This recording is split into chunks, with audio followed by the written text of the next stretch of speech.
Mr. Boutin, Mr. Grover, Admiral Morison, ladies and gentlemen, I want to express the appreciation I know of all of us to the archives, the devoted work of those who have made this exhibit possible. About a year ago, I read an article in the New York Times about the extraordinary collection of naval prints, which was referred to as the largest and best known in this country. But even though I've been interested in the sea from my earliest boyhood, I had not been aware of what President Roosevelt had done in this field. I think all of us were very familiar with the stamp collection, but the fact that he had, in addition to having one of the finest stamp collections in the United States, if not the world, that he also had, in spite of having some other interest in his life, the most unusual collection of naval prints indicates an extraordinary versatility as well as vitality, to which he brought everything that he did. So that I thought that it would be very appropriate that the best of these pictures should be come to Washington and be exhibited. And I hope that after the exhibition was completed here, that it could go to other parts of the country so that other Americans could see it. It serves two very useful purposes. First, it tells us more about a very important part of our lives, our life at sea.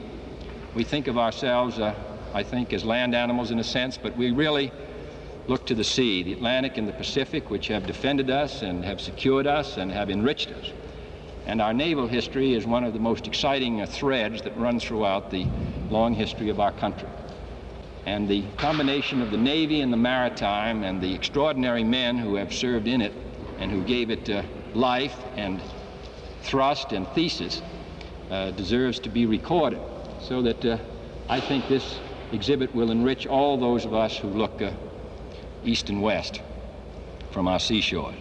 In addition, I think it tells us something about one of our most distinguished presidents. He didn't spend very much money on this collection. He looked for bargains. His descent was Dutch and frugal. He did not merely buy other collectors' exhibits, but instead he went over catalogs for long periods of time. Mr. Lewis Howe represented him and went to a number of places and secured pictures and some extraordinary bargains. In 1938 or 9, he felt that prices were getting too high and his collection began to taper off. So this was not a question of putting large financial resources into buying it the easy way, but instead, day after day, year after year, it was built up. And now it is extraordinary. In order to make this exhibit truly meaningful, we asked our great historian, Admiral Morison, if he would be kind enough, with the cooperation of the government people here and the librarian at Hyde Park, to pick the pictures which should be exhibited.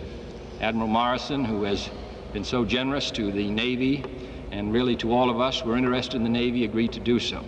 And he is here today, and we're very indebted to him for participating in this exhibit. We hope that this opening today, attended as it is by the family and old friends of President Roosevelt, that we will be the first of a great number of Americans who will touch through this exhibit not only the life of President Roosevelt, but also the old Navy. Admiral Morison.